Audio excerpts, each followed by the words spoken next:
Hello and welcome to the Basel Heat of FameLab 2023. You are part of something amazing because FameLab is one of the largest science communication competitions worldwide. Today we have the semifinals of Basel. The semifinals will also take place, or maybe took already place, in Zurich and Lausanne. And the winners of these three cities will meet again in the Swiss final later this year in Bern. And the winner of the Swiss-wide final will go and represent Switzerland in the international big final later this year as well. So there's a lot to win for our candidates in terms of experience, fun and fame, of course. So I will obviously host this event for you, so let me briefly introduce myself. My name is Caroline Sommer-Trembo and I'm a postdoctoral researcher at the Zoological Institute here in Basel. If I'm not here, you can probably find me in East Africa at Lake Tanganyika, where I study the fishy inhabitants of this lake. So, FameLab, I know also as a candidate 2 years ago. I took part myself here, and it was quite a stressful experience because it is a challenging format. Compared to other science communication events, we have very special rules.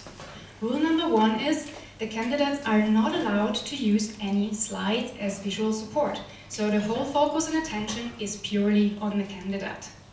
The second rule is a very strict time limit, because all of the candidates only have 3 minutes time to present themselves. And they have in mind the 3 big C's. The big C's are content, clarity and charisma. So these are the categories that will be evaluated later on by our jury. And our jury is a wonderful assemblage of experts tonight. I can't really see them because of the light, but I know they're sitting here. So the first member of our jury is Katrin Zöfel.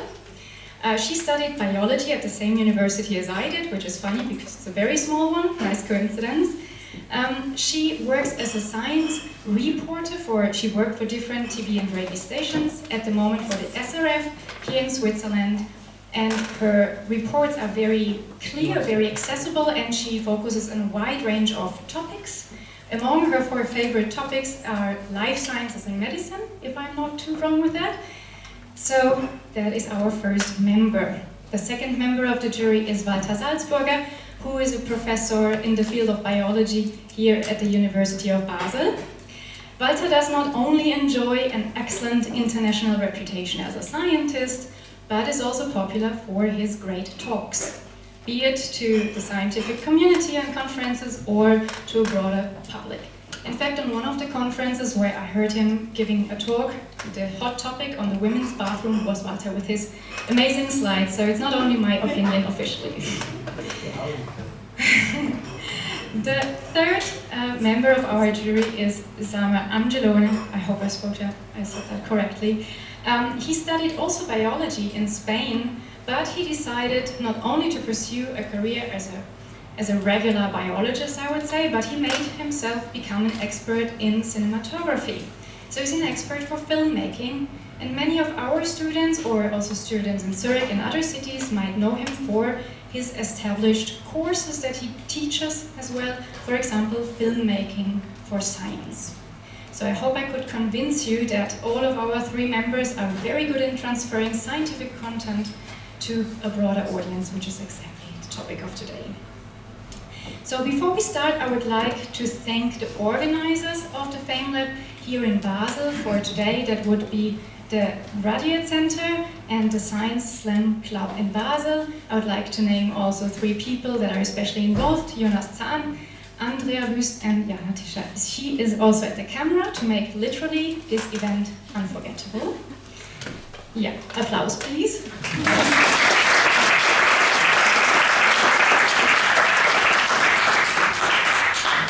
And in the Swiss-wide sense, I would like to thank the Bioscience Network Lausanne and the Life Science Zurich, with special thanks to Sylvie Couperus, who could not be here, I think, today, but she's really the face of the organization of the FameLab in Switzerland. And with that, we start with our first candidate. The order today is a random order. So we all know that the number 1 and number 10 are a bit more pressure. So we give her a very loud applause once I introduced her. Our candidate, first candidate is Sophie. Sophie is a PhD student in alpine ecology. So she explores the phenomenon that plants move further towards the peaks of the mountains due to climate change. However, her talk today is going to focus on another of her favorite topics, which she pursued during her master's. And I will not spoil too much about that actually, but it has to do with the water uptake depth of grassland plants. In her free time, she likes to be outside in nature as well to connect even more with her favorite topic, namely plants. So welcome, Sophie. The stage is all yours. Big applause for Sophie.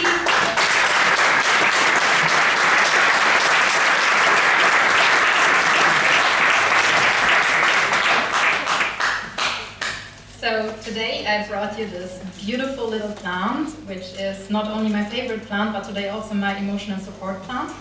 And it's the lily of the valley, and you might have seen it in the recent days and weeks in the forest all around. It's blooming, it's flowering, it's smelling. And as any good scientist, I ask myself often weird questions. And the weird question I ask myself concerning this is, where did she actually take her water from? And I could answer that with several options. The first option would be very obvious. I could just rip her out and look at the roots. But actually, just because there are roots does not mean that she takes up water from there. So what else could we do? There is a very elegant method that uses water-stable isotopes. And to explain this, I will take a short detour, but I promise you I will get there. So, water consists of hydrogen and oxygen atoms, and they occur in different weights. And those are called isotopes. So there is heavy and light oxygen isotopes, and heavy and light hydrogen isotopes. And both make up heavy and light water, which occurs together in nature. And the plant does not really care because the isotopes look exactly the same, they just weigh differently. But how does that help us now with our little pot? So, since I'm a good plant mother, or I try to be, I water my plant very throughoutly with water, and then everywhere in this pot there is the same type of water with the same ratio between heavy and light water molecules. And now I put her out on the balcony because she likes sun, and the sun shines down on my plant. And this means the water evaporates. And because lighter water molecules are exactly that, they are lighter, they evaporate quicker. So a gradient is established in my little pot. And this gradient is measurable. So in the upper layer, in the surface, there is a higher ratio of heavy to light water molecules than down at the bottom, where the ratio of heavy to light is a little lower. So now I can measure in the pot, for example, the ratio in the surface, the ratio in the middle, and the ratio at the bottom. And I can measure the water in my plant. And then it's very easy. I can compare plant water with the different types of soil water, and this is how I will find out where Lily of the Valley takes her water from. Thank you very much for your attention.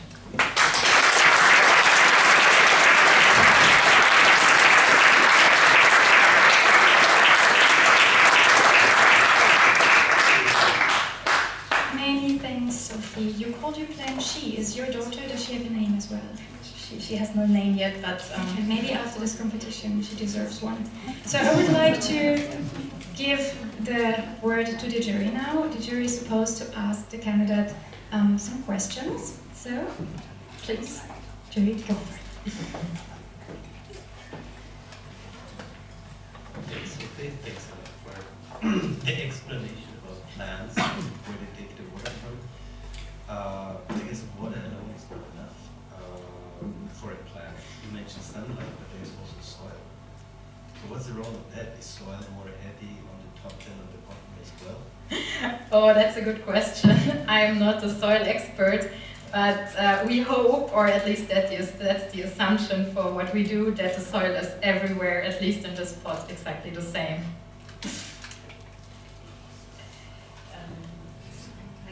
Very nice talk, thank you.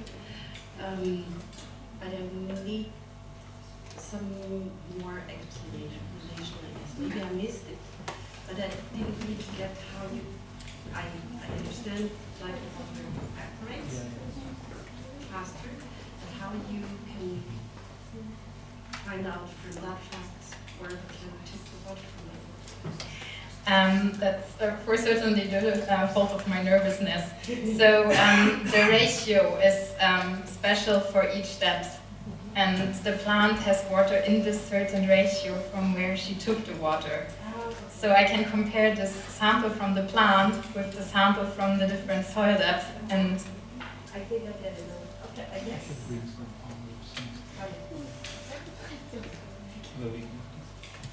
Thank you very much. What is for me? What's your take-home message? Can you summarize your presentation in 2 sentences? you can determine water uptake depth with water stable isotopes. That would be my conclusion, or my very short summary of this. All right, each of the jury members asked a question already, but the question round is not yet done. So is there any potential question from the audience? Yes, please, you get my microphone just a second. You left us hanging there. So where does the water from your nice lily come from? From the top or from the bottom? It comes usually from the top. It's usually the upper 10 to 20 centimeters for grassland plants, or also for forest plants. Rather top, like upper 10 centimeters is the best guess. Yeah. Another question. Thank you very much. Does it happen that you will find different ratio within your plant? That's also a very smart question, because you need to take a very certain part of the plant to take the water from, and this one is called the root crown. And when you must have seen at some point, when you peel out a grass, there is this small white part in the lower part of the grass, and that's the root crown. And that's the only part you should take, because as soon as the plant is green, the water fractionates, and then the ratio is not the same as in the soil anymore. Very good question. Interested audience, that's always good. Any more questions from the audience from now? That doesn't seem to be the case, so I would like the jury to torture our candidate maybe 1 minute more, please. Right. I guess. Okay. All right. Now you can hear me, I hope. I guess you might be able to know it. Okay. I think you might be able to use the knowledge you find out for, I don't know, wheat or watering of agricultural plants. Maybe you can give us a few details there. So I'm not sure about the crops. That's always a little special, because also the soil is a little special there. But what I actually looked in my master thesis was at grasslands, at our beautiful natural meadows, and on how they react in response to extreme warming. So to like simulated extreme drought, and we found that all the plants in those meadows shift towards the upper part of the soil layer, which was super surprising for us. So we can say that actually the rainfalls will be under climate change much more important than the moist soil deeper down. And probably this is also transferable to crops. So the rainfalls and the watering might be more important.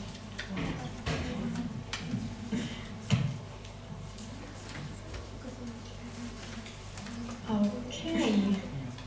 If there are not any more questions, then please a big applause again for Sophie.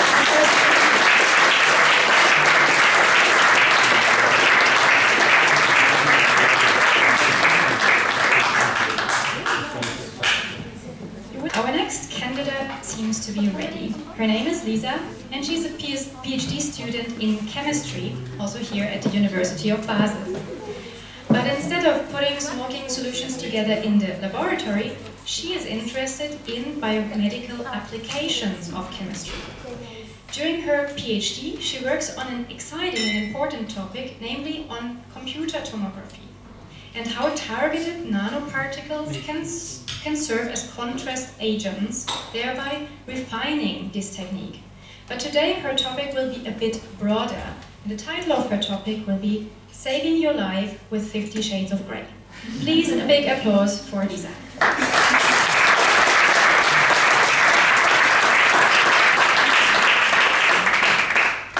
Hi everyone.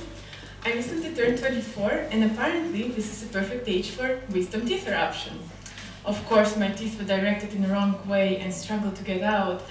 It caused so much pain, so I had to go to the surgery to remove them. That was an experience. But anyways, right before the surgery, I had to go through computed tomography scanning, or simply CT scanning, to see how close are the teeth to the nerves to make the surgery safer. And it would be a lie if I said I wasn't scared, because anyways, what kind of procedure is that? Is it even safe? So I decided to learn how it works, and it turned out that computed tomography is one of the most powerful and valuable medical tools in modern medicine.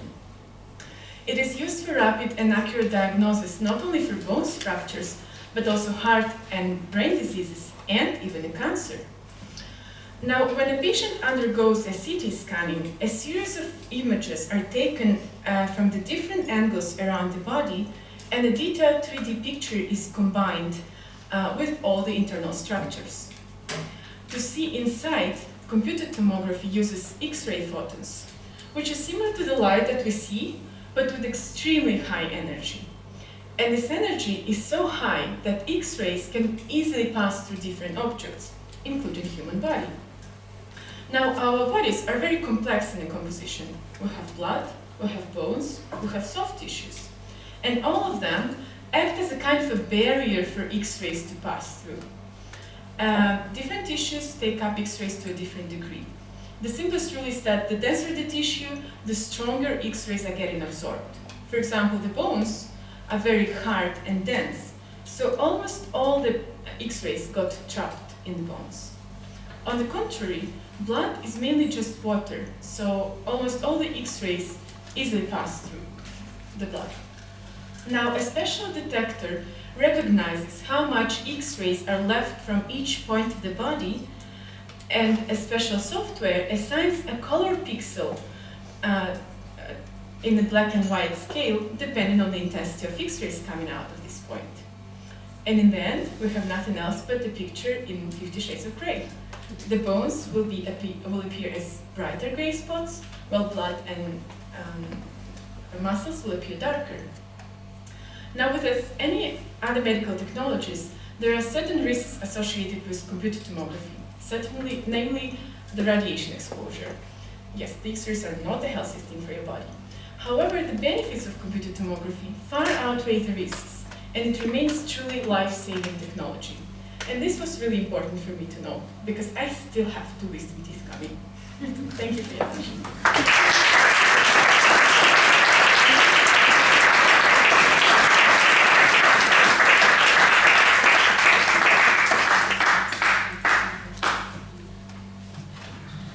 Thank you very much. I really like your title. It's very sexy. So tell me why you decided for this title, and how many degrees of gray are there, and if there are side effects for the computer. So these are the questions. Yeah, so regarding the title, I just wanted to make it really catchy, because of course in computed tomography actually there is much more shades of gray than just 50. Like human eye can recognize thousands of gray shades, and it also depends on the resolution of the equipment that you use. Yeah, basically, the more pixels you have, the more shades you will have. So yeah, it was just for catchy title. Side effect? Side effect, yes. So basically, X-rays that we use, they are also known as ionizing radiation, meaning that once X-rays react with atoms in your body, they got ionized, so the electron gets out of the atom and then you have iron in the end. And there is a thing that's called ionizing induced cancer, for example, but it only can happen if you get really huge dose of X-rays, or you do like multiple X-ray scans in a short period of time, which is very unlikely if the diagnostic procedure is made with good doctors. Yeah, which is usually the case. So yeah, anyways, as I said, the benefits of CT are far outweigh the risks. Yes. Apart from, do you hear me? Yes. Yes. Apart from wisdom teeth, what are the most important areas where CTs really can help? Yeah, CT is usually used in emergency rooms, let's say, when someone has a, when there is a case of broken bones, for example. It's easy to see with the CT, like how bad is the fracture, for example. And also, the CT is known a lot for brain diseases, because there is big difference between, for example, bones of the skull and what is inside in the brain. But also for cardiovascular diseases, because also blood has quite a different contrast from the rest of the body. So yeah, it's easy to use it. Also, not only as plain computed tomography, but also as contrast agents, for example. Thanks, Lisa, for the talk. You mentioned the example of the wisdom teeth and the nerve, and I can clearly see that the density, the optical density or the X-ray density in the CT scan between a nerve and a bone and tooth tissue is clearly visible and interpretable, because these are really very different shades of gray, according to your explanation. But what does CT not see, or in other words, what is if there's a liver disease? That's a very homogeneous tissue. Would I see something? Yeah, that is true. Within one organ that is consisted of almost the same cells, it's really hard to see the difference. And that is why, for example, to diagnose a cancer, which is just really minor changes of the tissue around in the healthy tissue, right? Doctors usually bring contrast agents to computed tomography, so that these contrast agents, they are the substances that artificially increase the contrast between two different tissues. For example,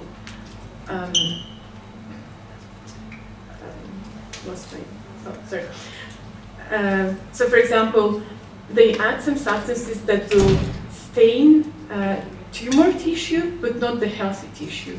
So that tumor tissue will be stained with something from the down periodic table, like iodine-containing substances or gold-containing substances, so that will appear brighter on the image, but healthy tissue will be still the same dark, let's say. And this is how you can see lesions, cancer, tumors, yes, something like that, in easy words.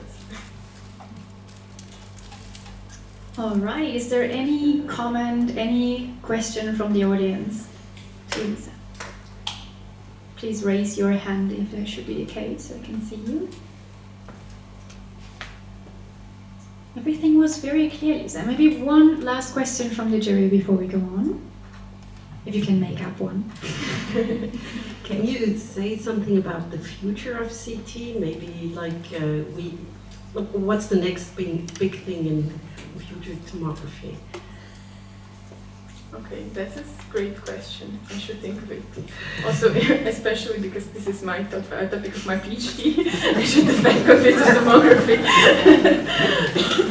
It's just perfect the way it is. Yeah, I guess it will still remain one of the most useful techniques in medicine, because it's really fast. For example, compared to MRI, it's also very cheap and fast, much faster than MRI. And I think contrast-enhanced computed tomography will be even more useful, because then we can clearly target, also not simply contrast agents, but targeted contrast agents, so that we can really aim to parts of the body that we want to visualize and see closely. Thank you very much. Here is your second applause.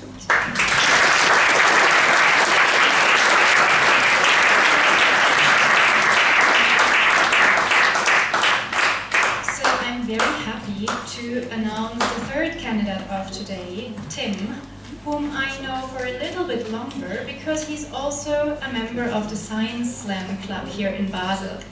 So indeed he helped to make last year's Science Slam a super successful event.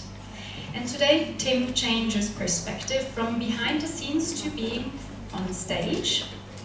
And to his topic, Tim is a computer scientist with a big passion for the application of data science to sports.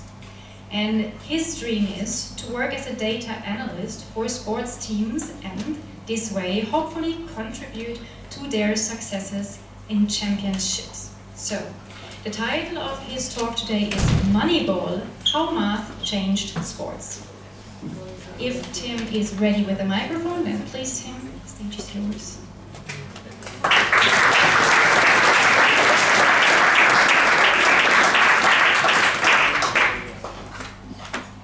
Hello everyone. Today I'm here to talk about baseball, or more precisely Moneyball. Moneyball is the name of the movie based on the best-selling book by Michael Lewis that is about the Oakland Athletics baseball team and more specifically their 2002 season.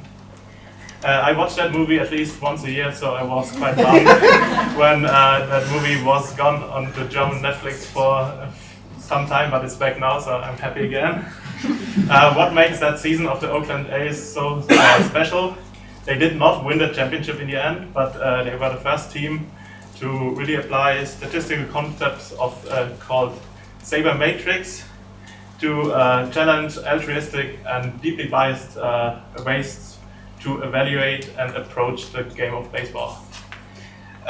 Bill James is famous for coining that term, Saber Matrix, and developing some of the basic metrics behind it. And the Oakland A's general manager Billy Beane and his assistant Paul DePodesta, they were very interested in what James had to say and what the concept, and they implemented them with the Oakland A's. The A's usually they took that approach because they had way less budget than any other team in the Major League Baseball. For example, the New York Yankees, they had 3 times the budget, so they had to somehow overcome that deficit. After their magnificent season with a new win record, the other teams started to adopt the systems, and applications of statistical frameworks were implemented all over the league over the last 20 years. And the old guard of traditional managers and scouts, they really were not happy with that and tried to hold off that change for a long time. But in the end, research and development departments outgrew them. Recent examples of the Houston Astros and the LA Dodgers show that statistics can you win championships, and that's also spilled over into other sports. The revolution, so to say, is fully going. Yes. The Moneyball is the birth time of the sports analytics community, and therefore it's of combining data science, statistics, and sports, and therefore it's an inspiration for everyone who wants to be part of that someday. And it's also why I never will stop quoting the movie, How Can One Not Be Romantic About Baseball?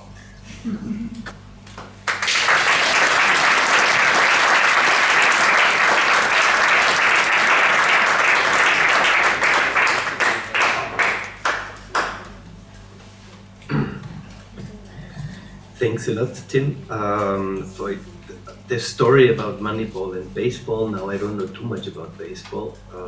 I've tried to watch one game when I was in the US, and it turned out that that game lasted for several days or something. I kind of gave up, and so I have to, you as an expert of sports and math, shift gears a bit towards something.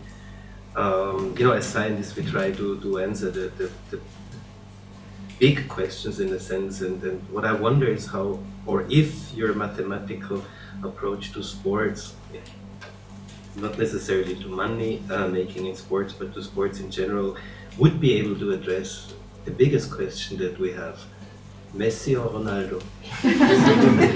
I think people are still very torn about that, but so I think we don't have enough numbers in football or soccer yet to say who's better. I think a lot of people are leaning towards Messi because he not only scoring goals but also helping his teammates score goals, which is like something things that are more are part of statistics that are deeper than just the goal score. Thanks a lot. Messi, of course. Messi. I know even less about baseball than about football, so it's quite hard to answer the question. But maybe I try to go towards my own comfort zone there. If you want to use statistics to really solve problems, can you name, besides sports, name another one where statistics really can make a difference?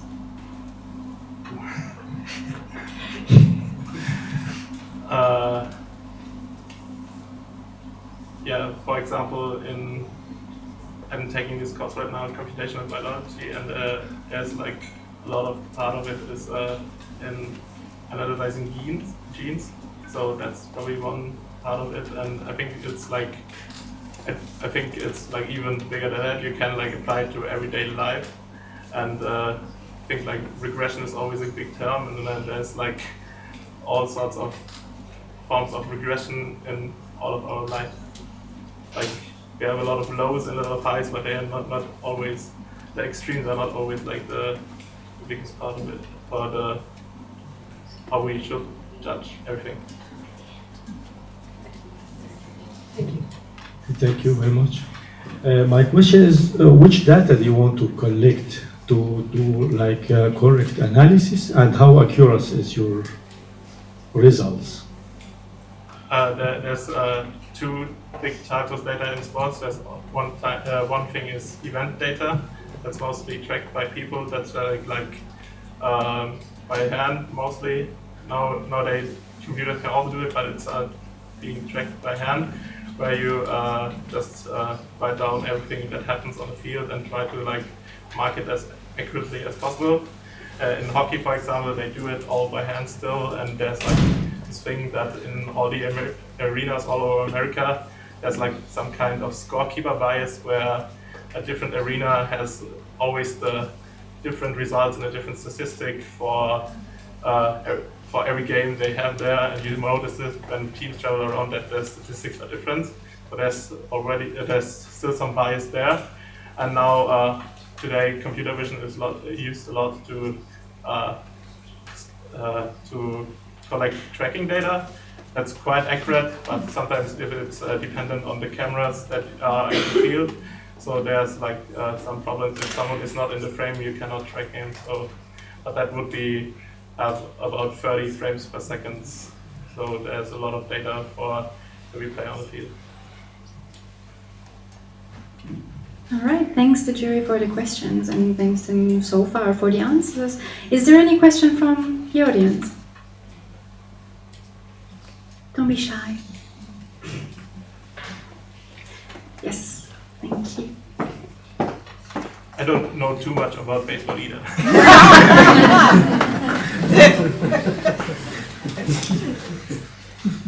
So, who should we bet our money for this season?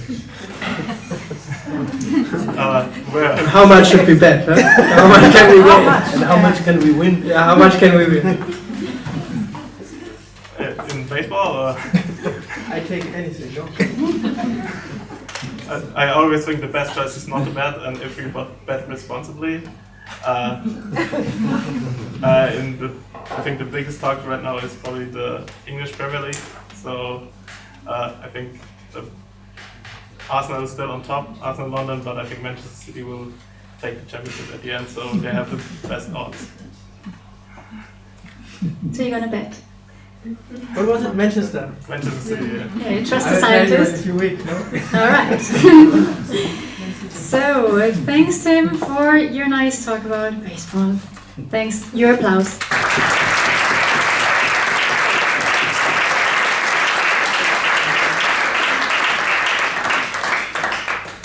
In fact, commenting on Katrin's question, I applied statistics to my back pain. Yeah, and it seems if there is a squirrel outside the window or not is the actually determining factor. Could have been also soon. Is that me? Was you? Sorry. I have to turn it on again. Oh, And now it seems to be working now. yes. Good. A little bit of technical issues are always part of it. So now we go over to our fourth candidate of the evening, Anton. Anton is Ukrainian by birth and he pursues his PhD here in Basel. He works in a field that, according to himself, is unfortunately not the favorite field of the public. But he thinks this is mainly due to misunderstandings and maybe due to a lack of knowledge transfer from science to society. So tonight, Anton is here to share the beauty of his science, and he will give us a small insight into the world of molecules and why we cannot live without them. Big applause for Anton, please.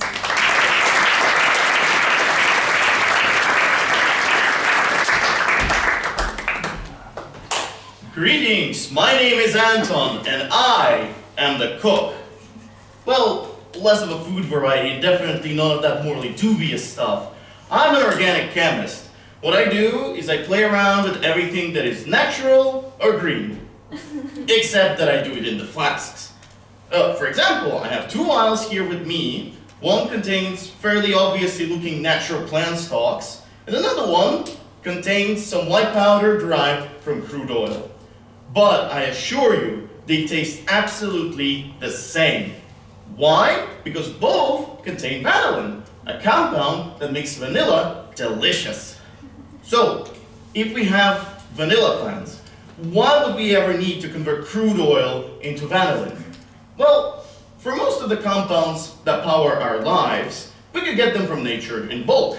Caffeine, for example. But sometimes, there's just not enough.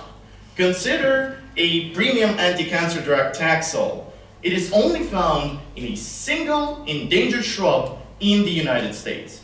If we were to get it from that shrub, it would have went extinct decades before. So, chemists took up the challenge and voila! Taxol is now synthesized chemically from simpler compounds. The plant and the people are saved? Hell yeah! So, but nature is complex. It's been doing cool molecules for millions of years. How can we compete against that? Well, nature is not exactly working for us. It just does its own thing. And sometimes we exploit it and it works out. But sometimes when it doesn't work, what we do is we find creative ways to synthesize those natural molecules. That's what we call total synthesis. And then, when you have enough of that product, what you can do, you can get a little bit more creative and modify the structure in a way that, that makes it beneficial for humans. And that's all fine and cool. But sometimes, nature just doesn't have the answers. So what we do, we find new molecules that nature would have done in millions of years, and we do it only in a few short, but very stressful months. So, chemistry, frankly, is beautiful. And I hope I gave a short insight.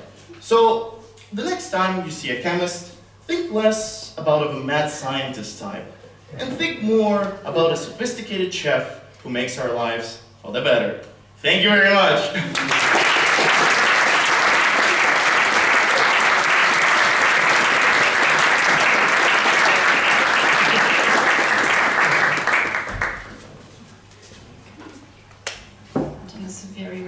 Questions, please.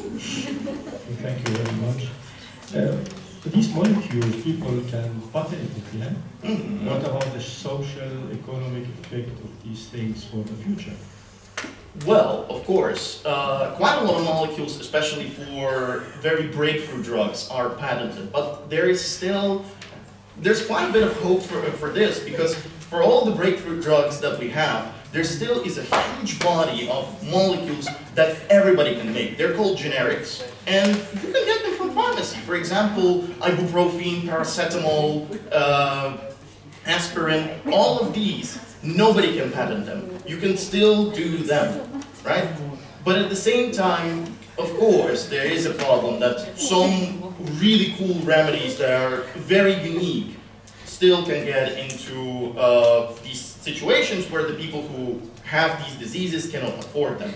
It's a big problem, but I think that organic chemistry can solve that because there's still a lot of congeners that could be synthesized that could have the same activity, but quite different in the terms of intellectual property.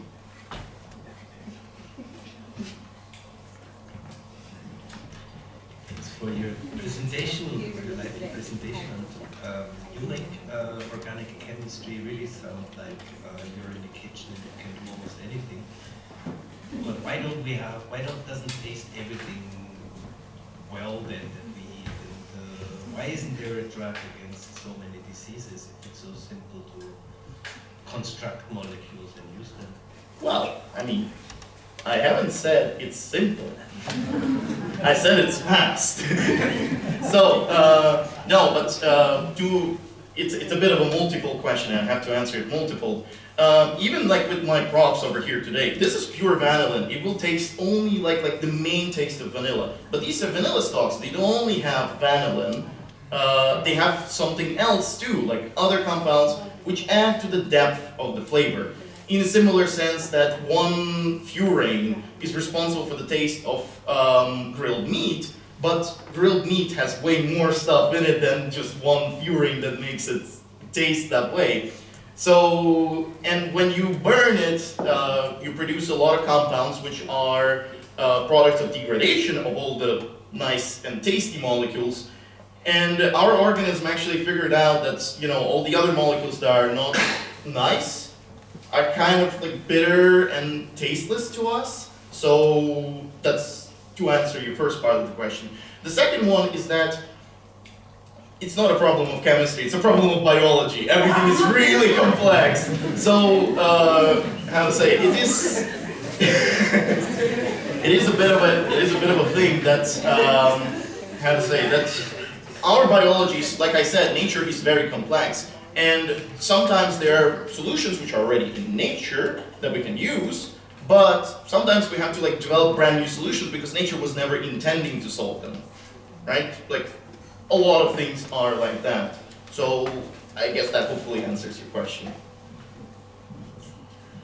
As an organic chemist, would you like to be able to really stick the molecules together with a pincette? Like a CH, like really control it in the way Lego?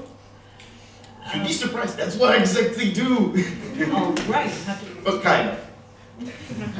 Kind of, in a very, if you, my field is actually a little bit, I mentioned it, that I'm doing total synthesis, so we synthesize natural molecules from basically petrochemicals onto the final molecules, but my other subspecialization in this field is transition metal catalysis. So like imagine all these like cool metals which are really expensive, like gold, platinum, palladium. I use all of that. Well, not always, it's a bit expensive, you know, but how to say, I use a lot of that, and we actually almost with a pincer-like accuracy can plug in certain connections, certain bonds. Most often it's a CH bond, but we can do what we can do. We can just pluck one specifically, the one that we really want. After some trial and error, of course, it's never that easy, you know. Yeah, that hopefully answers your question. Okay. Any questions from the audience? Molecular cooking? Any interest? I can jump in briefly because I had another question about the title of the cooking. So do you cook yourself? What is the most complex dish?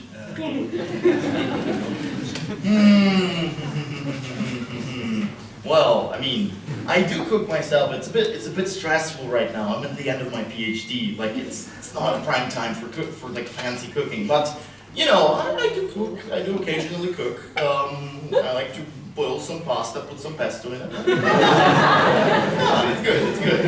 Hey, don't laugh. We all did the same. Okay? I'm not the only one here. So, People in the audience. No, but like, I only recently started like discovering the world of cooking. Like, you know, so like I said, it's a bit hard to pursue doing a PhD because you work in the lab, you cook the chemicals, and then you come back, and then you're like, ah, wait, I have to eat. Oh no. All right, so I guess that was a very entertaining lesson of chemistry. I wish you would have been my professor at the University of Hohenheim. I don't want to name anybody, but it could have been more entertaining. I just talked about him. Exactly. So, thank you so much, Anton. Here is your second applause.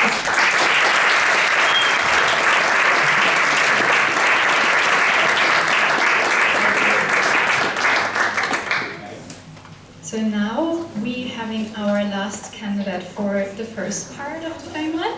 Then we're going to have a 15 minutes break, during which you can, of course, grab a drink or something. And yeah, the last candidate of this round will be Santiago.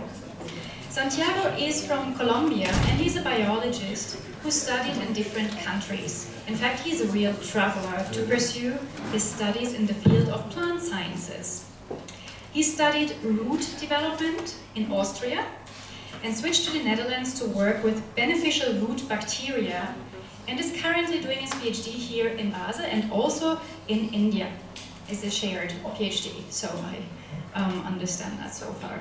His main focus is on sustainable intensification. And you think that doesn't fit together? Santiago is going to tell us how soil microbes in biofertilizers make it possible. Santiago, stage is all yours. Big applause.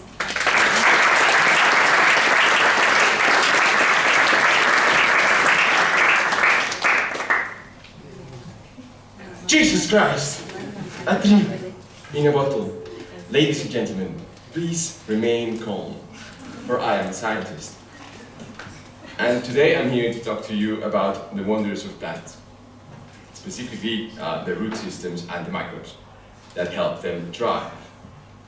You see, plant roots are like a spaceship traveling across the vastness and mysterious universe of the soil. And their mission, their quest, is to seek for nutrients, for elements to grow. Yet that task is not as easy as it sounds, because plants require quite some elements to grow. They require nitrogen, they require phosphorus, they require potassium, they require magnesium, they require zinc, molybdenum, and many more. It's like they have to learn the alphabet or to read.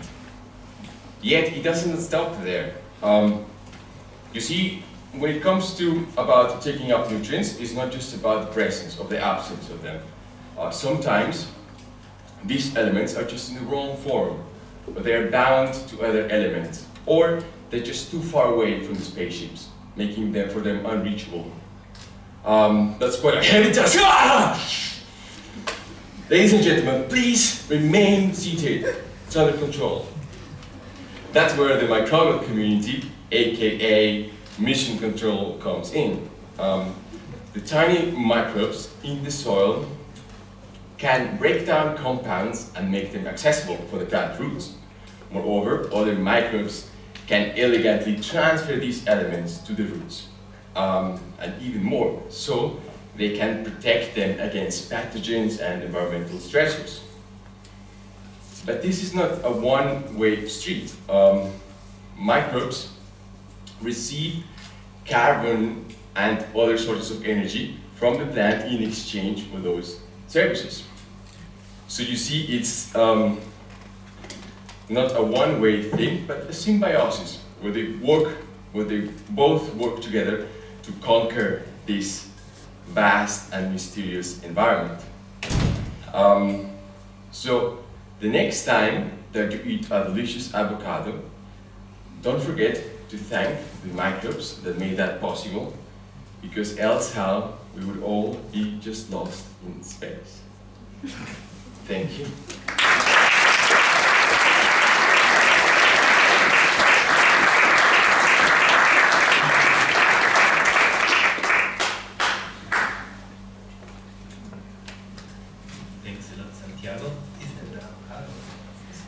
Yes.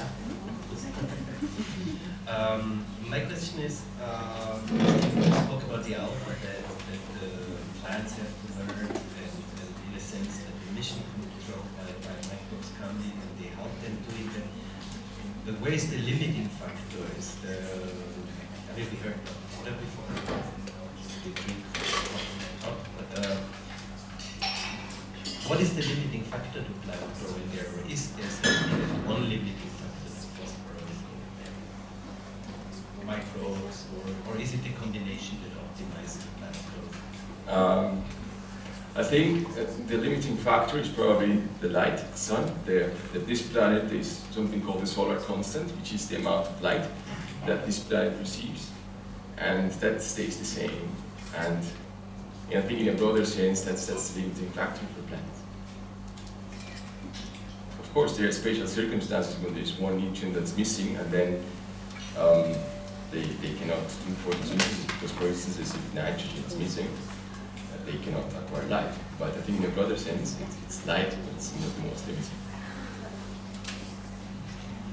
It's funny, you touched upon my favorite subject during my studies of biology, like nutrients, soil, plants, how they interact.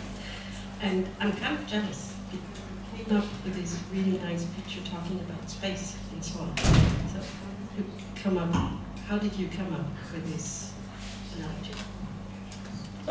Well, during my studies, I spent quite some time trying to study and understand how soil works, and that made me literally crazy.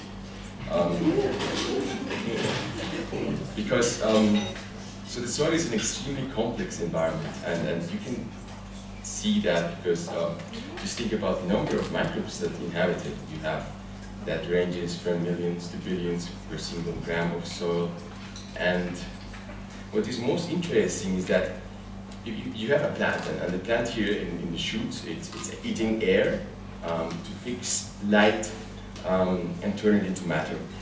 But the feat that the roots do to sort of exchange information with all these microbes and cooperate with them and trade all these elements that are scattered all over around is so fascinating. How do they do that? How can we also learn more about that so that we can partner up with them? And I couldn't solve it, that's why I'm still doing the PhD. Thank you. You spoke about the soil microbes. What about biodiversity there? Are we losing biodiversity? What are we doing to save the biodiversity of the microbes? That's a tricky question. I would say we have lost a lot of them, but since we can only quantify them in recent times, it's difficult to come about the numbers. But for instance, is what I study particularly is another microbe called the mycorrhiza, which is a fungi, and that fungi can only work in soils that are nutrient limited. And since we have been doing agriculture with high input and fertilizers and such for the last 100 years, I think that a lot of mycorrhizae have gone extinct because the spores that they use to grow in the soil, they cannot last more than 50 years. So I think that's one of the biggest losses that we've had in the planet.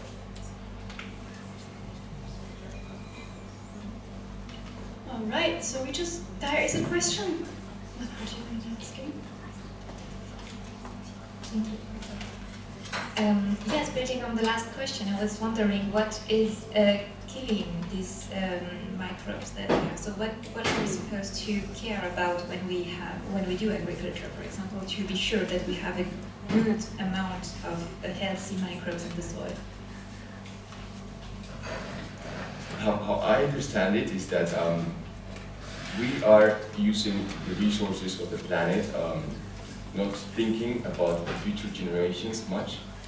That is, I think for us it's going to be okay, and we're going to have food and such, but I guess for the future generations, since we're not growing crops in a sustainable manner, some of these elements are non-renewable, like phosphorus, for instance. And then it's a big problem for them. So I think that where we should start is about thinking what is our goal in life? Is it just to take on that debt, take the future of future generations so that we can produce crops in a cheap manner? Or do we want to take care of the planet and ensure that the future generations get something better? Thank you, Santiago. I think we have a big applause now, and we're all keen for it.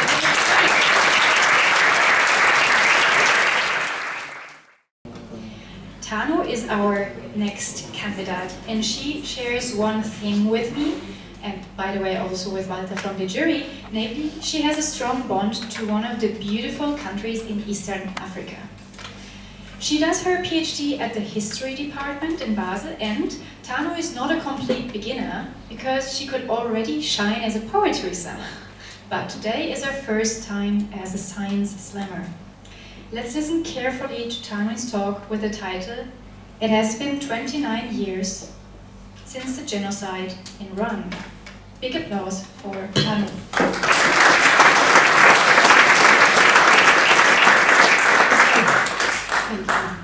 So it's been 29 years since the word Hutu or Tutsi on your passport decided over your life and death.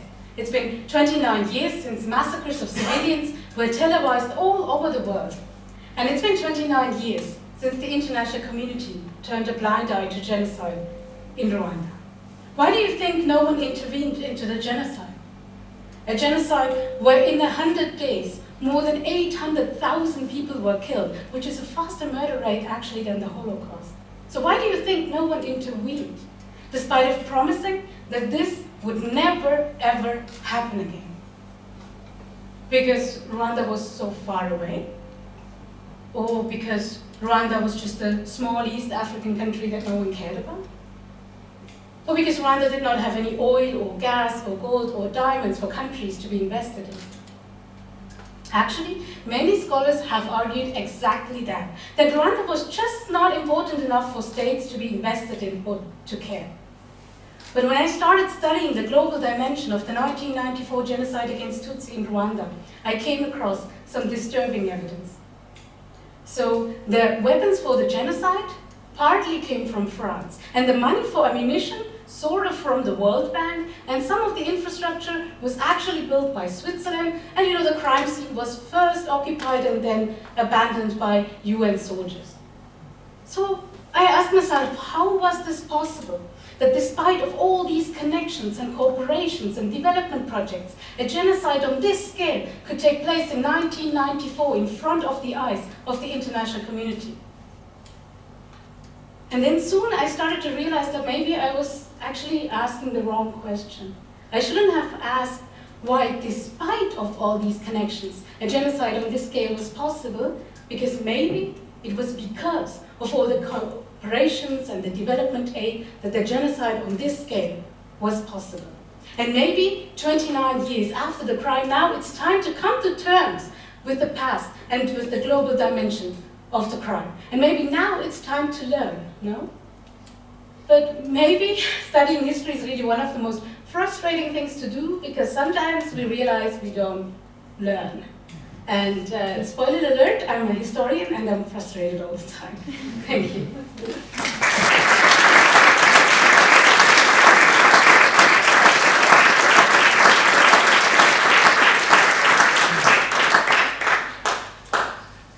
Thanks a lot, Tano. Not the easiest theme, not the easiest topic. Very well done. You said it at the end of your presentation. What have we learned? That's a very broad scale discussion when we think about conflicts, not even in Africa. Crises like that pop up every time or any time, almost anywhere if we think about what we are not in good times when it comes to that. But my question are really related to the Rwanda topic. Of course, the Hutu-Tutsi situation has, well, calmed down maybe, or however you want to formulate it. But hasn't the conflict shifted geographically to some extent? Think about DRC. it's lingering since then at the Ugandan DRC border, similar things, similar ingredients, maybe a bit more diamonds, blood diamonds as we sometimes call them. The area has not come to peace. Maybe Rwanda has to some extent. How do you see that? Is it a local phenomenon in terms of Rwanda? We should look at that, or isn't it sort of an aerial phenomenon with all the same ingredients that you have mentioned at the beginning?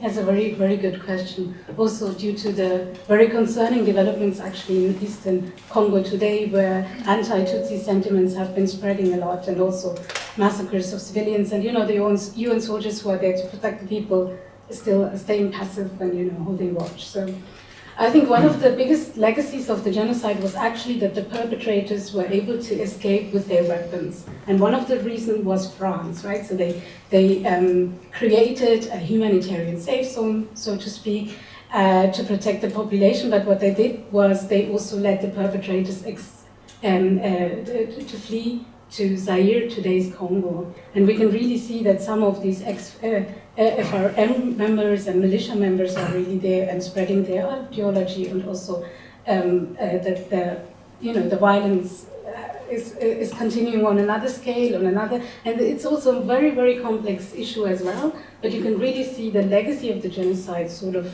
geographically shifting towards Congo, I would say. When the story is told about Rwanda, it's often told as an ethnic conflict, Hutus and Tutsis. But do you think that's really true, or are there other drivers behind that, besides the international connections you just mentioned being a reason for not intervening? But what is there driving these conflicts?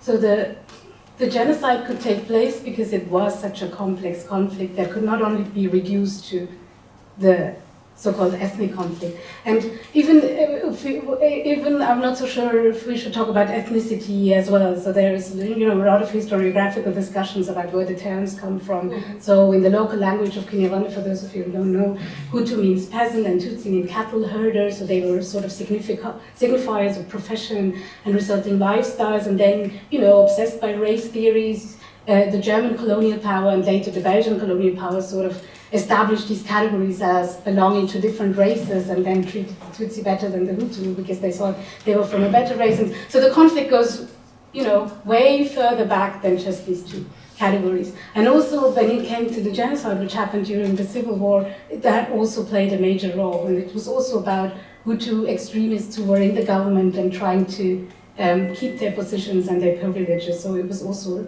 a political mission, so to speak. We can also see that in the first days of the genocide, moderate Hutu actually were assassinated who were opposed to ethnically polarizing policies. So it was really not, and the genocide in Rwanda is one of these conflicts that are portrayed as a very local conflict, even tribal in a sense. We can also see the role of racism that played here in all the media reportages of the genocide at the time, right? So this conflict was really reduced to a single sort of ancient hatred or something like that. That was, it's just a ticking time bomb until it sort of exploded. And I think it's maybe now my job to sort of show that this was much more complex, and as actually every other conflict in the world is, right? So why should this conflict not be as complex? Thank you very much. My question is about your methodology. How did you have these conclusions? And the second question about the legal consequences of your research. Should we have like legal consequences, because now you have like accusations, yeah? So what's the legal consequence of this research? Yeah, probably nothing, to be honest. It would be, I think, an illusion to believe that my research could actually lead to something. But I think it's about better understanding these policies that are still existing today somehow, and to better understand the consequences of some of these international financial policies or development aid practices particularly in a very conflict-ridden setting. About the methodology, it's a very good question since it's not that long ago. Sometimes it's hard to get to the sources, but basically what I've been doing is to study the international financial institutions policy. So I'm looking at the reports and the meetings from the World Bank and the International Monetary Fund. I'm looking at sources from the United Nations. I'm looking at the Swiss sources actually of all the development aid projects. What were the correspondences? How did they react to, you know, and before the genocide there were many violent conflicts before and even massacres, what we call today the trial massacres, right? So how did the Swiss development workers at the time react to it? So I'm basically looking at reports and letters, at press communications from various actors actually. Yes. A very short question. Maybe I should not, because I might open a Pandora's box here, but there's one thing that, one keyword that you did not mention in your list of institutions and themes around that. What's about religion? I mean, the ones that do developmental aid are often connected to, yeah, non-governmental organizations. They call themselves churches or things like that. Probably we don't have time to discuss that, but how does religion play a role or go into there as well, without being mentioned on all your list of stakeholders in that conflict? Thank you for mentioning it. And yes, it does play a role. So, you know, the missionaries who are building these churches early after independence really start to push this ideology as well, right, and supporting Hutu extremism to some extent. There are also cases in which bishops actually, you know, helped to collect Tutsi in the church and then gave the key to the perpetrators. So there's direct involvement, and then there's indirect involvement through the role of ideology and religion and preaching in this context. And maybe one last sentence. The factors that I mentioned are now, you know, the focus of my research, but they are by no means the most important factors, right? There are so many factors that play a role, like colonialism, for example, that I didn't mention today. So the take-home message is basically that it is a very complex conflict, really, where a lot of factors mattered. All right, one comment to the audience. I don't ask you for questions because we're at the end of the time for this question round, but our candidates will be here during the time during which the jury finds out who the winners of today are, and there the audience has all the time in the world to chat with the candidates and ask questions and so on. So for now, thank you very much, Tano, for your interest.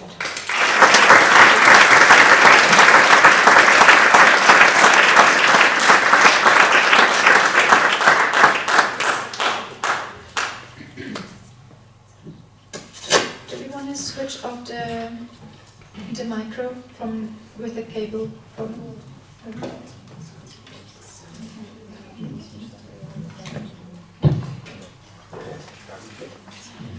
Thanks. Done. It's done. It's solved.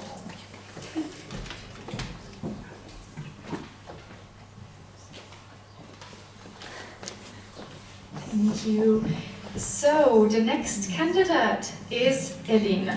Eline was born in Belgium and graduated with a master in chemistry from Ghent University. At the moment, she is doing her PhD between Ghent and Basel University, and she's in her third year of a PhD, and we already heard that from Anton, is not the least stressful phase of life, I guess. And even more stressful, so today, being a candidate. And we're even more happy to have her because directly after this event, more or less, she will already leave Switzerland, go back to Belgium. However, I'm sure if she should make it to the final, then she will come back to us. So today she will talk about a very interesting topic entitled Plastics Against Climate Change. Stage is yours.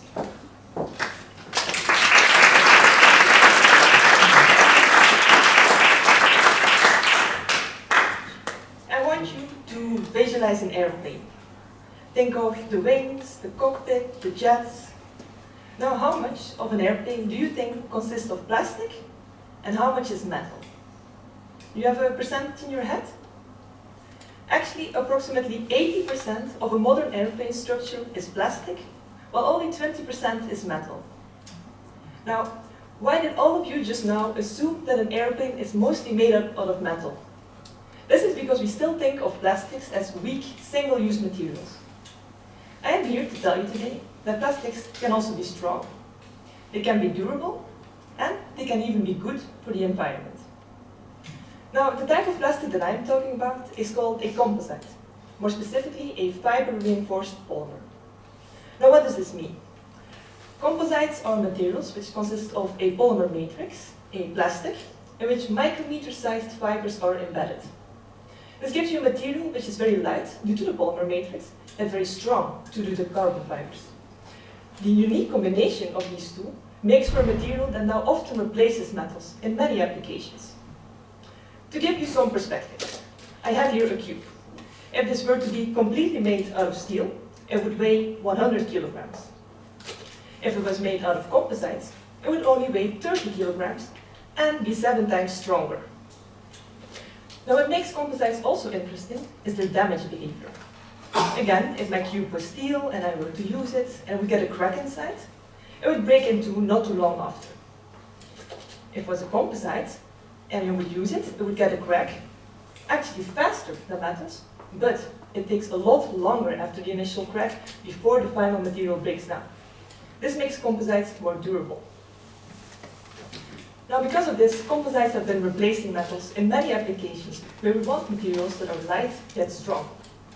They have been increasingly used in airplanes and cars, where they make them more fuel efficient because they are lighter, and in turn also reduce their carbon emissions. They have been used in wind turbines, for which they play an active role in climate change. They have even been used as prosthetics in the Olympic Games, before they were banned because they were too good and it was not fair to the able-bodied athletes. Composites are strong, they are durable, and they are even good for the environment.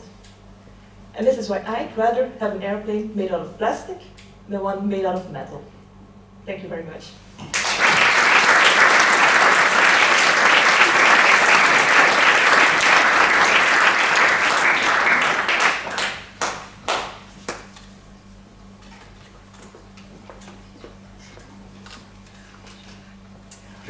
It's maybe easier with the microphone. Thanks a lot for the talking. I also feel much more happy with an airplane being out of plastic for the simple reason that I think metal will hold down more distance. I know it's not physics and science, but just intuitively I agree. But on the other hand, I think, yeah,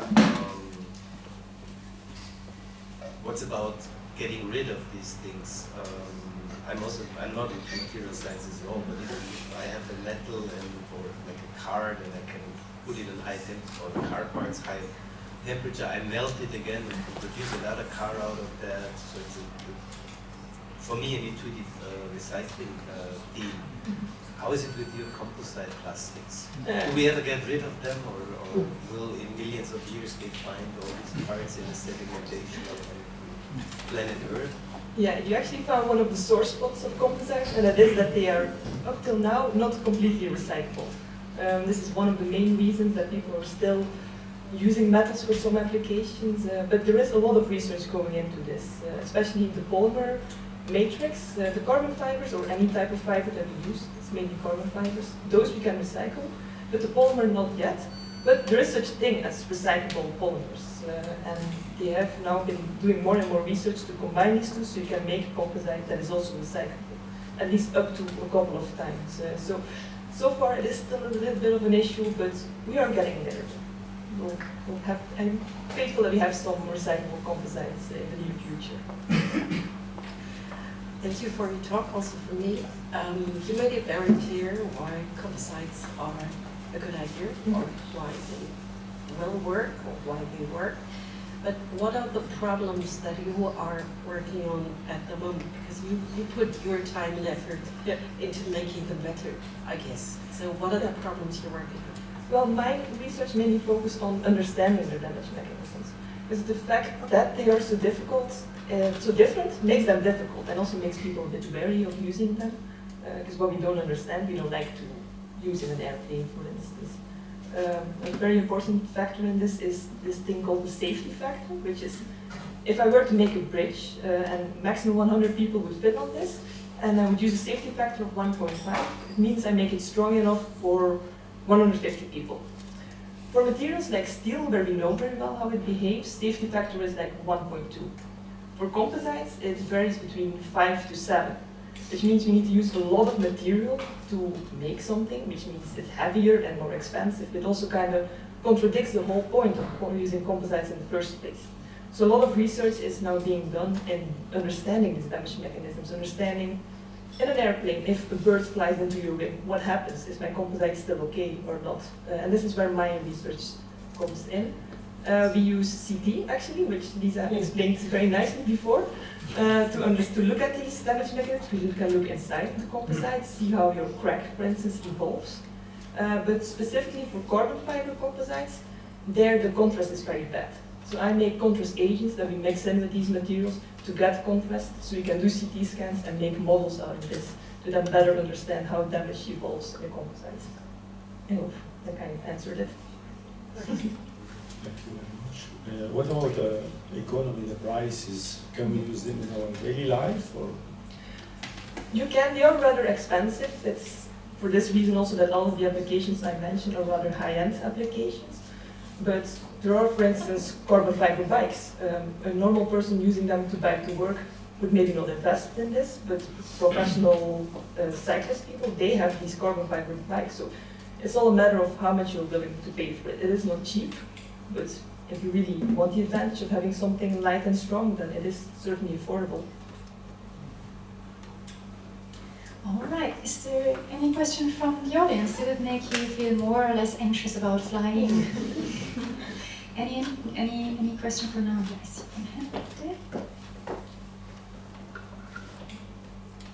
You told us about the sustainability part of it when it's produced, but for the producing part, is it more sustainable to produce composite or to produce metal stuff? Yeah, that's a good question, because I'm not too sure how metal is made exactly. Composite, we have many different ways that we can make them. It's a rather simple way where you just stack your fibers on top of each other, you put a vacuum bag over this, and you just suck your polymer through, and then it cures till it's completely hardened and you have your structure. So it's not difficult to make. You can make very big structures out of this.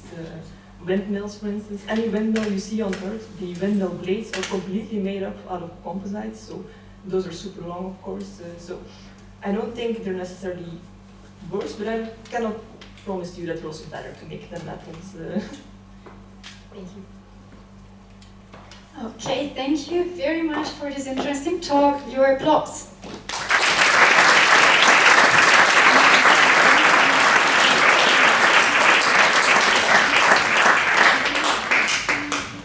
I think that the candidates don't make it quite easy for our jury today. So far we heard a bunch of great talks. And the next candidate is Deborah. She is interested in different directions. So she started off with a Bachelor of Arts in the Netherlands and then switched to a Master of Science in the field of psychology in London. At the moment she does her PhD in Basel, where she integrates her interest and finds herself working at the interface between design and psychology. And her goal is to promote exchange between science, industry and society. So I think she's in the very right place today, and she will explain to us how we can improve our private and professional life with a seemingly easy trick. Big applause for Deborah.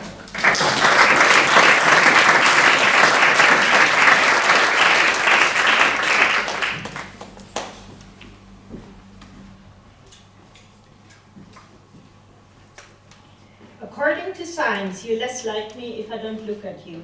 If I continue to speak to this wall, you're less likely to remember what I say. Why? Because the direction of eyes influence attention, evaluation, and memory. Today, my talk is about eye contact. It's cost-free, and you can use its effect in many situations. Eye contact is the most important nonverbal behavior. It's fundamental in social interactions, such as when we meet, talk, and work together. We are all senders and receivers of eye contact signals. In Western culture, Direct gaze is a sign of confidence and trust. Persons who make direct eye contacts are liked. Persons who make even short averted gaze are disliked. So if you're in a job interview and you don't look at the recruiter, someone else might get a job. However, there are many reasons why people prefer to avoid eye contact. Individuals with social anxiety, autism, and other personality traits feel uncomfortable with direct eye contact. In collective culture, it's a sign of respect not to look into the eyes of older and higher status person. In a job interview, most eye contact is made between two white persons and least eye contact between two black persons. Compared to men, women make less eye contact, regardless of the gender of the opposite person. If we sum up all these groups together, it's a majority. And here comes another point that concerns us all. Imagine this talk was online. I would need direct my gaze into the camera lens so you get the feeling of the direct eye contact. If you speak in a video call to the camera lens, your audience will better connect to you and they will better remember what you say. Don't think it's strange. The most romantic film scenes have always a camera between the gaze lovers. So to sum up, if you want others to like, trust and remember you, look them into the eyes. In video calls, direct your gaze into the camera lens, like one of your favorite actors does. The next time someone is not looking at you, think about the roles of ethnicity, gender and personality before you judge that person. By understanding the impact we have as senders and receiver of eye contact signals, we can reduce discomfort in social interactions. Eye contact is a simple but powerful tool to improve communication, connection, and health.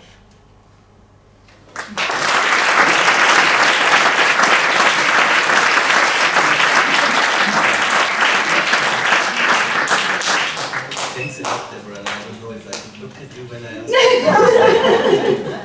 or not. Question.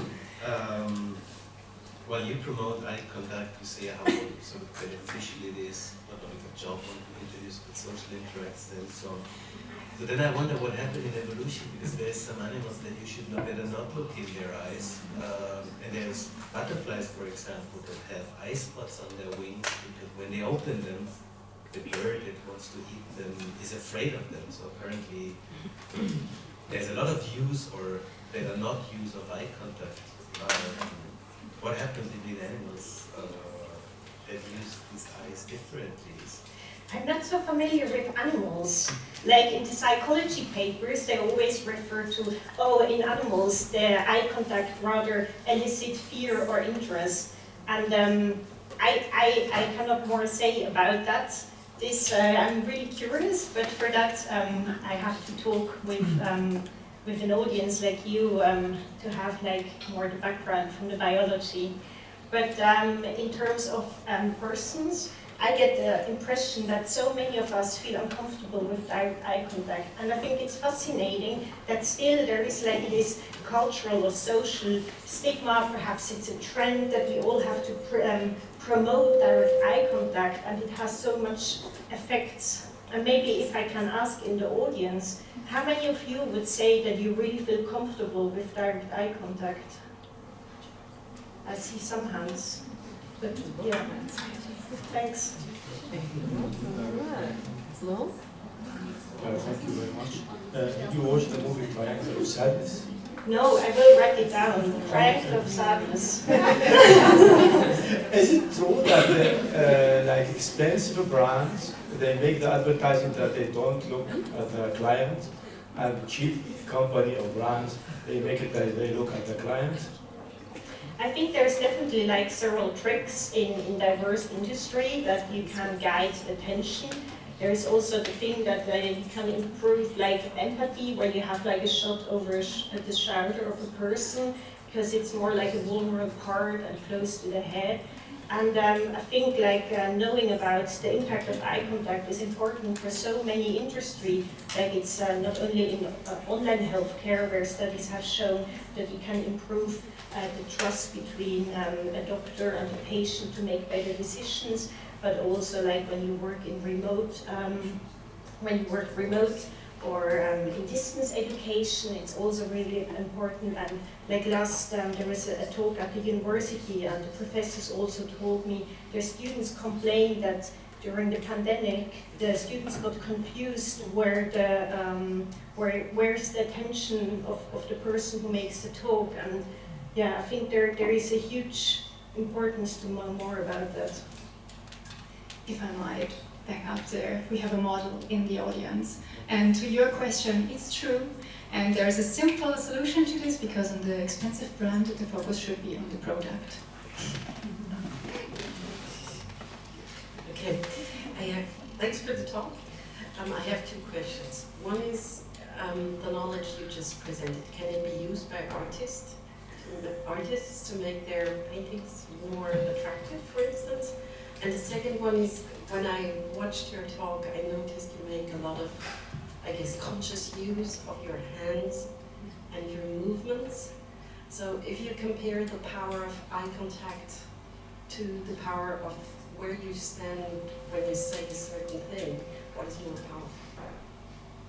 Wow. I try to first answer the first question.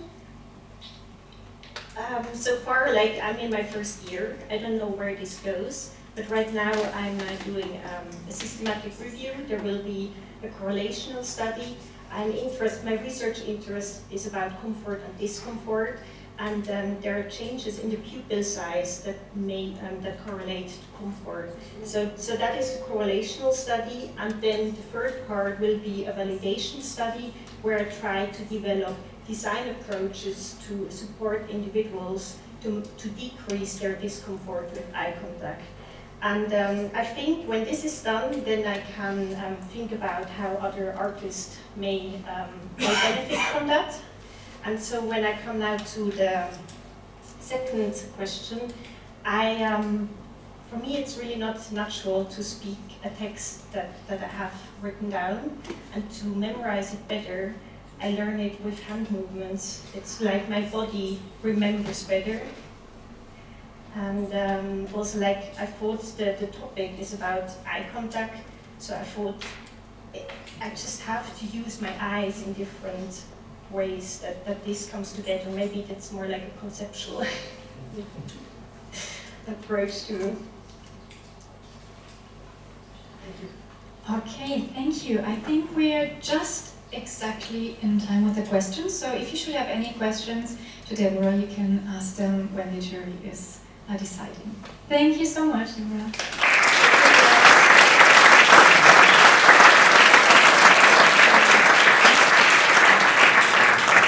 All right, our next candidate is Ehsan, and he put the double amount of effort into this event because he is part of the FameLab organizing team and takes part as a candidate.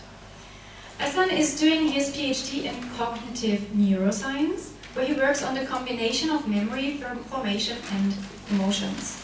He says about himself that he's not really good at anything, but still leaves nothing untried. That he always asks questions and never really knows the answers. But still, the few answers he could gather during his lifetime and during his PhD, he's going to share with us today. Let's have Ehsan on the stage with his talk about Remember When Nothing Happened.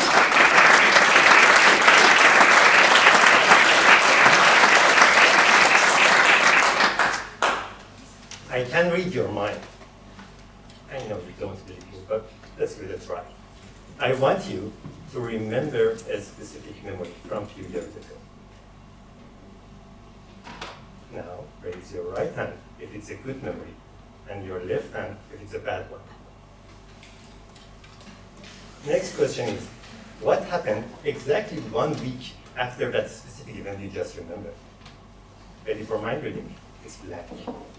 The fact here is that most of our memories are either good or bad. This goodness or badness of memory is something that we call emotional balance of memory. In other words, events that engage our emotions are more memorable.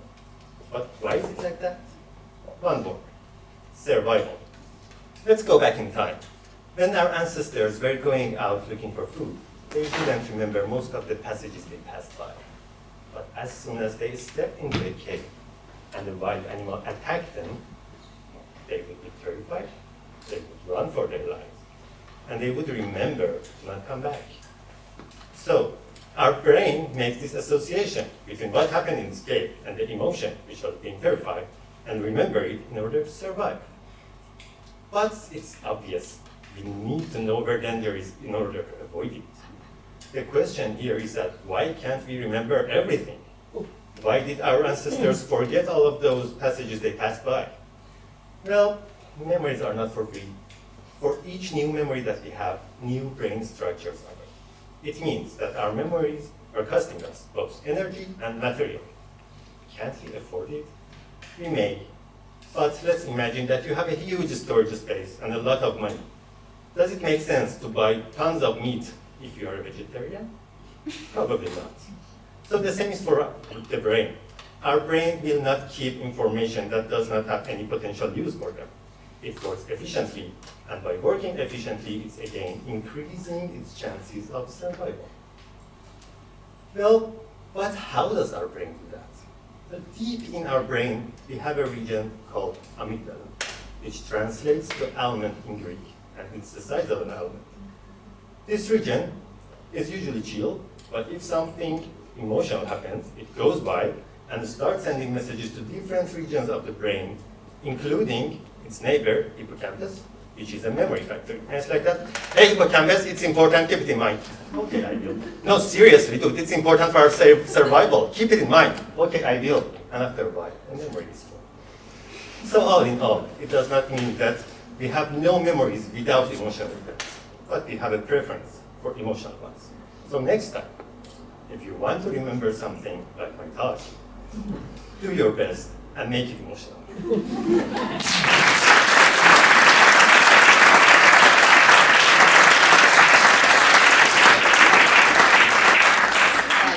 I would like to add that you just broke the record in being on time. It was on the second. Thank you so much. Thanks a lot. I have a question about the mechanistic nature. You used the example that our forebears, or some of them, went into a cave. There was a cave bear or whatever, saber-toothed tiger, got massively afraid, amygdala goes wild, and that was imprinted. Is that the same for any of these emotional memories that we have? So also on the positive side, is the basic central mechanism the same whether I get an ice cream or meet a saber-toothed tiger? Yeah. So for a while, scientists would think that amygdala is working mostly for negative emotions, but it turned out that it's also positive emotions. And so if I want to put it in the context of my talk, let's imagine a toddler who tastes, I don't know, an ice cream for the first time. And it's, oh wow, this delicious thing, this is food, this is calorie, this is what we need for our survival. That's why we are interested in sweet things, because it's the easiest way to get calorie. And yeah, it works the same. And actually, now the question is, how can we really put these two aside so we can say which one is negative and which one is positive? And now the question is there. I worked as a science journalist, so I often deal with scientists trying to convince me that only the facts matter.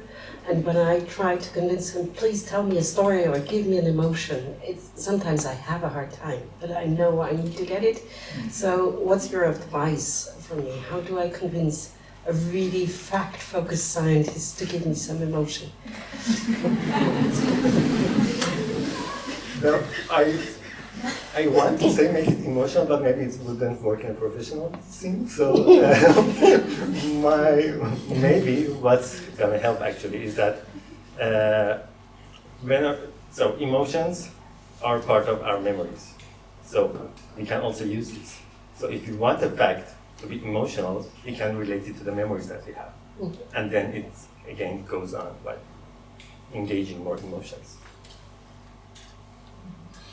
Thank you very much. I have two questions, but the first one is you mentioned that emotion good and bad, and I think there are more details. It's not only good and bad. So can you clarify this point? Yeah, obviously. I mean, we have different emotions. For example, excitement, is it good or bad? I mean, it could be both. Okay. But yeah, I mean, it was just a matter of simplification rather than good and bad. Okay, and we store information with emotion, yeah? And how is the use of this fact in therapy? Do you have some examples? Yeah. I mean, let me start from the disorders.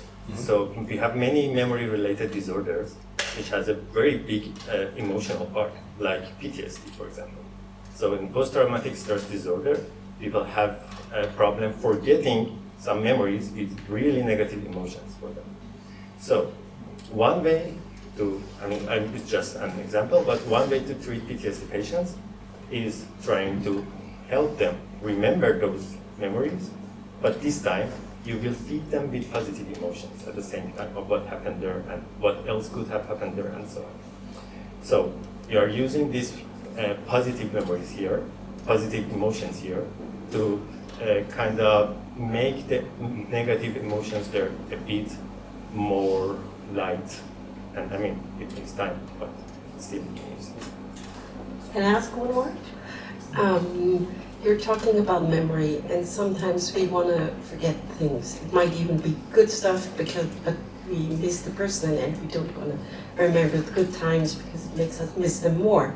So can you, or bad stuff too, can you use the knowledge you just presented to make us forget stuff and not rewrite memories, as you said in PTSD, but really forget the things, maybe good stuff? I mean, if I could do that, then I would be a great neuroscientist. But I think we are far away from that point. I have a question, Ahmed. So I'm a very emotional person. I can cry at pretty much every movie. But turns out my memory is crap. How does this come together? So, it's a good question. But first of all, we should consider that it's in a subjective level. So for each person, it's different. For someone who's not that emotional, even maybe a bit of emotion is something to remember. But for someone who's really emotional, it's much more, an explosion of emotions in order to remember. But I mean, you remember my name? It was written here, you know. So, okay, I'm just joking, but yeah. The thing is that if you go back to your memories, you can see that most of them are emotional. And it's working this way. The other way usually doesn't. Thank you so much. For now, there's also opportunity, of course, to talk to Hassan later. Thanks.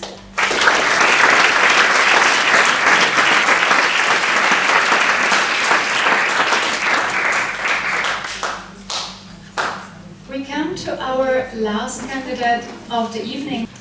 Ahmed is currently pursuing his PhD in Basel at the Biocenter, but Ahmed's scientific journey began long before he arrived there. He was born and raised in Egypt, where he discovered his passion for science, and he did his bachelor in Istanbul and his master in Germany. I think we all get the impression that scientists travel quite a lot, which might be true. When he's not conducting experiments, he can be found preferably hiking in the Swiss mountains, and today he is going to tell us about the function of nuclear pore complex proteins in cells. No? No. Okay, but you usually investigate that, right? Yes. Okay, but it sounds too complex actually to present. So Exactly. whatever you're talking about, we're very much looking forward to this. Big applause to Ahmed.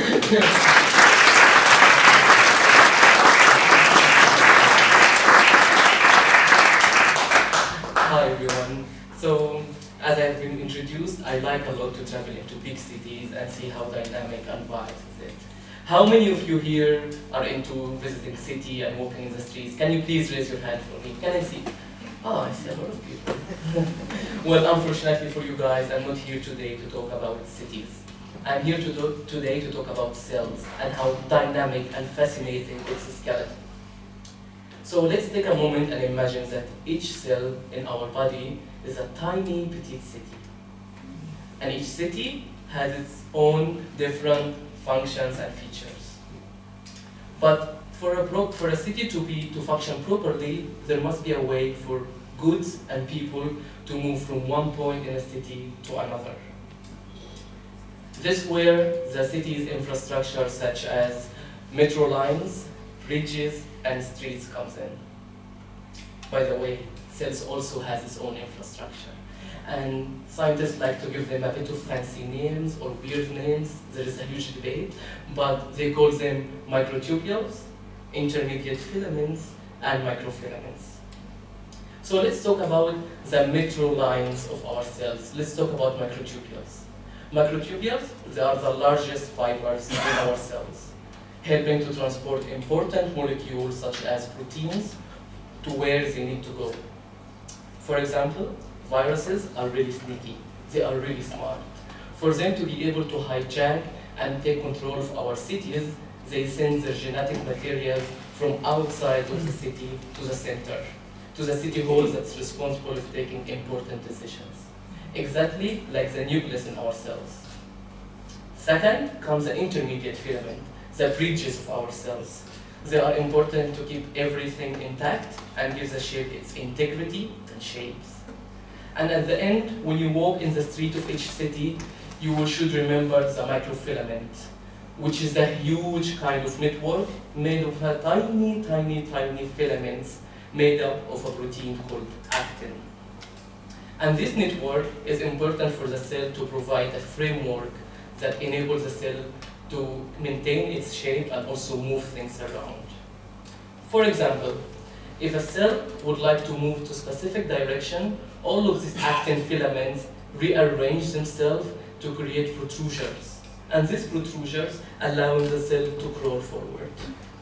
At the end of my talk, next time you are enjoying the summer vibes of Basel and how dynamic Basel is, just remember, you have millions of these tiny cities within you and you never get around.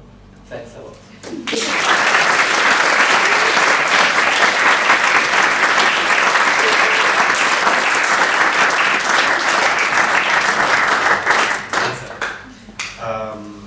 So you're saying each cell is a city, and I can follow that very well, that within each cell there's transport, like the tram or whatever. But in the way I think about cities is that there's one city, and then there's fields or outskirts or whatever, green stuff, and then comes the next city with quite some distance. And if I want to visit a city, I was one of them raising their hands, then I go from one city, take a train to the other city. So how is the green stuff between cities and the train to another city fitting into your cellular model? Well, you know, between cells are like cities, as I mentioned, so there must be a way for cells to communicate with each other. And if I have on my petri dish only one cell, it won't survive. Exactly like city. One city alone won't survive. You have to have neighboring cells that you can trade molecules, trade signals, and cells also do that. Cells have a way to send signals to each other. In our body, for example, yes, we have cells like in our blood vessels, right? Cells develop to create this kind of vessels, and between these vessels you have this kind of blood streams, or for example. But still, cells should communicate between each other exactly like cities. And in my models, I would say that these kind of molecules, like actin or like microtubules, they help in this kind of communications between cells and cities. If I think about the German train, there are many there are many dangers for the German trains. Sometimes it's winter and the train stops because it's so surprising that it's cold and there's snow. So that made me think, I guess the cell must have to defend their structure against some dangers as well. What are they? So the intermediate filament, for example, they are important for our skin cells because they help the cell they give the cell kind of resistance against mechanical stress, for example, right? But also cells can all of the time not all of the time are able to resist this kind of stress or the environment stress on it. At the end of the day, cells exactly like cities. If the city's infrastructure is not maintained enough, the whole city will collapse, right? And that's why we have diseases, many diseases in our body that's caused because the cells are not able to take it more. This kind of stress, kind of huge amount of glucose or whatever. Thank you very much. I like the analogy between the cell and the city. Does it work always for you, or you change the analogy to the audience? Because sometimes we use analogy, but people start thinking only about the city, you know? Yeah. And sometimes the analogy doesn't work. So how it is for you?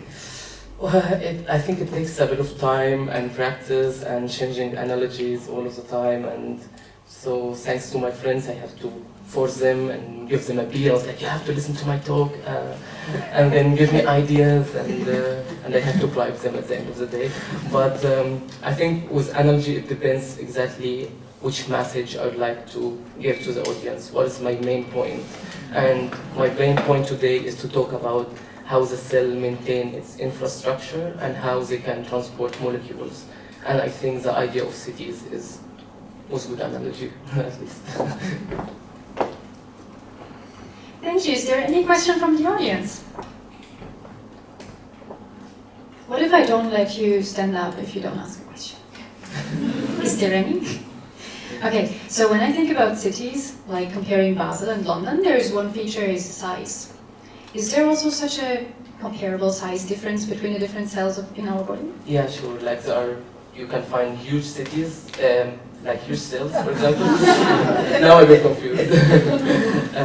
No, you can find a huge, like cells with huge size and cells with small size. Like HeLa, for example, it's one kind of a cell that we use it in the lab more frequently. It's really huge, but you can also find neuron cells. They are really long, and other cells are really tiny, like the epithelial cells, for example. So cells exactly look like cities. So next time, just remember your cells. All right, I think now is the time to give, of course, our last candidate, but also all the candidates that spoke today, a huge applause.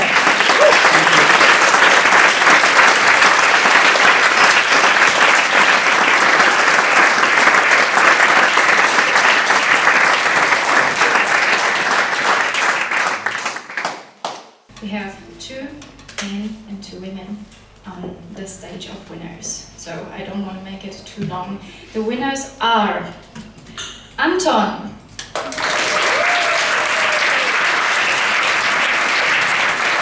Congratulations! I would say there was a lot of heart and soul in that, well deserved. The second winner is Deborah.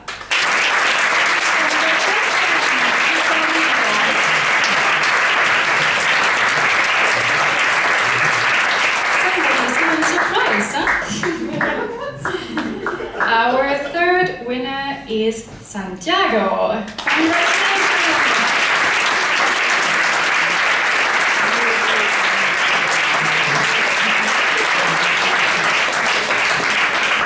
Give that avocado a good place in your plate. I think it deserves it. And our last winner is Elena.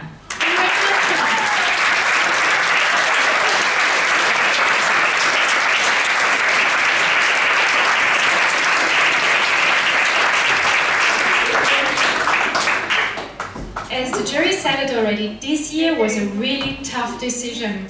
Last year, for example, the jury took only very few minutes to decide, and this time it was so homogeneous that they would have liked to take even longer time to decide. It was a great competition, and please everybody, all the candidates, please join us on the stage. And as usual, we have a Publikumsliebling, a favorite candidate of the audience. We have a winner from the hearts, the audience. The winner begins with an A, it's Anton. Congratulations!